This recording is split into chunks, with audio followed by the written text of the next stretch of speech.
শেষবারের জাল। রহিম ছিল ছোট্ট এক গ্রামের ছেলে। মাছ ধরা ছিল তার শখ, আর একটু আশা, যদি বড় একটা মাছ পায়, বিক্রি করে মাকে নতুন শাড়ি কিনে দেবে। সকালে সূর্য ওঠার পর থেকেই সে পুকুরে জাল ফেলতে শুরু করল। একবার, দুবার, 10 বার, ঘণ্টার পর ঘণ্টা পেরিয়ে গেল, কিন্তু জালে একটাও মাছ ধরা পড়ল না।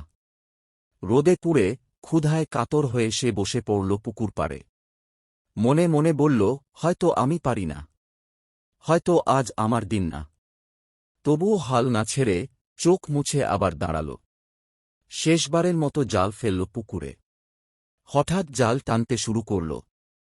এত ভারী যে মনে হচ্ছিল পুকুরই বুঝি টানছে।